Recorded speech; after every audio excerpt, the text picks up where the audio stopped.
Hi,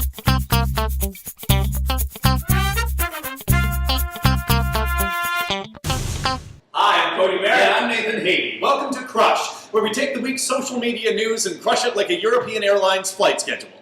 Twitter has stepped out of the startup mold and solidified itself as a leader in new media.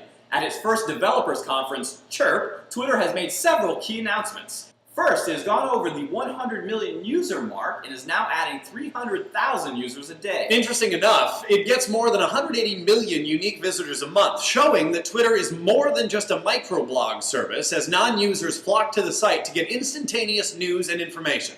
One of the more shocking stories to come out of Chirp is that Twitter is releasing every tweet, ever, to be archived in the Library of Congress. Why? We're not sure, but Nathan sure does have a lot of reading to catch up on.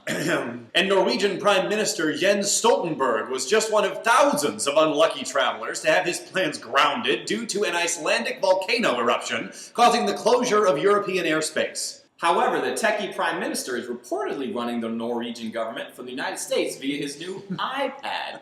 Shame on you, Steve Jobs, for you using your iVolcano app for a publicity stunt. That's a new low note. And on a high note, Congressional Deficit Commissioner Erskine Bowles has asked Microsoft CEO Steve Ballmer about the possibility of developing a game that allows players to solve the national budget deficit.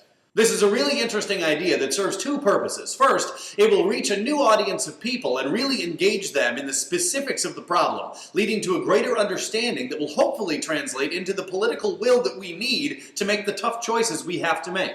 And second, by crowdsourcing the thinking on how to eliminate the budget deficit, the US government may have come across some new ideas and fresh thinking. It's an innovative use of technology to call upon democratic principles to solve a national crisis. Cody likey. The only question is, what's the game going to be like? First-person shooter, SimCity, RPG? I call Canes. Hey Microsoft, beta testers. In other game news, location-based game Foursquare has now hired a police force to make sure people aren't cheating. Okay, not really, but that is the premise of a very funny new parody of Cops produced by the guys at HubSpot. Very funny. If you're a Foursquare geek. And speaking of geeks, or should I say gleeks, Glee fans can rejoice with the release of the new Glee app, launched by Smule and available on the iPhone, iTouch, and iPad. While any kind of Glee music app was sure to be popular, it's the special Sonic Network technology that really has users shouting bravo.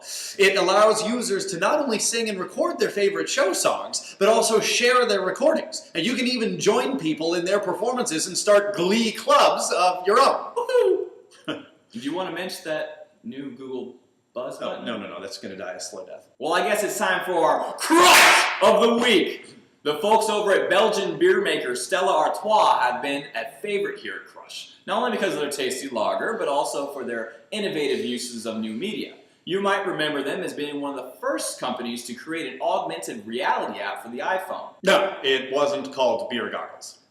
But this week they blew us away with their seamless integration of Facebook Connect into their Jacques d'Azur weekend promotion. The promotion cast the user and random friends from their Facebook social network to star in a 1970s French mystery thriller. You will see your Facebook profile pic, hear your name in the script, and even see a map of your location as the drama unfolds.